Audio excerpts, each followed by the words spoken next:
And we pray that the transitional deacons who go on to become priests and the priests will live a life that is worthy of emulation for many more young people to believe that if I want to follow Christ, I must go the whole length to become Christ-like.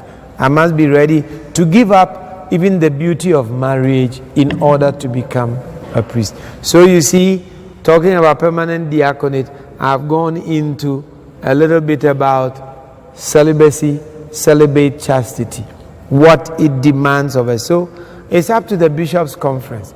In many countries in America, in Europe, they have accepted permanent diaconate. So you have permanent deacons who are working in that institution. Some are being paid full salaries to manage their families and the rest. They can only come to work for a certain number of hours a day. They have to be able to go back home to dedicate time to their wives and to their children and so on and so forth. They can, the countries can afford to do that.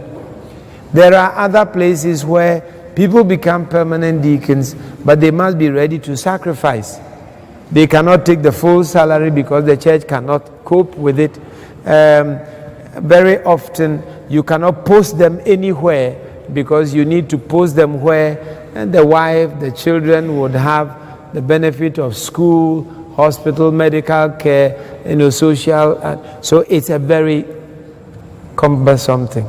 But the church officially has permanent deacons, and maybe one day we may come up with permanent deacons. But some of us are worried.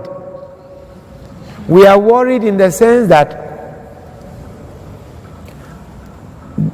people today do not like to make sacrifice. Celibacy is a sacrifice. It is sacrificing, giving to God the best of yourself. Chastity. One of the greatest gifts that God has given to us, human beings, when He created us, was when we are told He blessed them in Genesis chapter 1, verse 28. Male and female He created them, verse 27. In His own image He created them. Then He blessed them and He said, increase and multiply and fill the whole earth.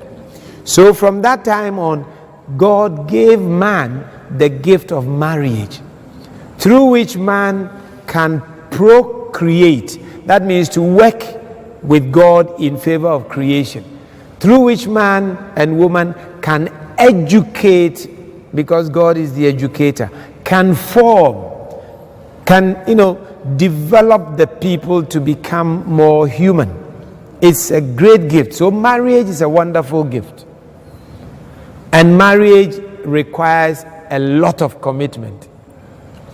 The priesthood is also a wonderful gift, as big and as beautiful as marriage. It also requires a lot of sacrifice.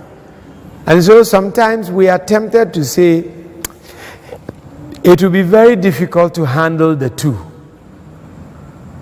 to give enough attention to the two. So we are asked to sacrifice one for the other. So if you want to marry, or if you feel called to marry, then forget about the calling to the priesthood. And if you feel called to the priesthood, then be ready to sacrifice the call to marriage. I think this is the issue at stake. Okay? All right.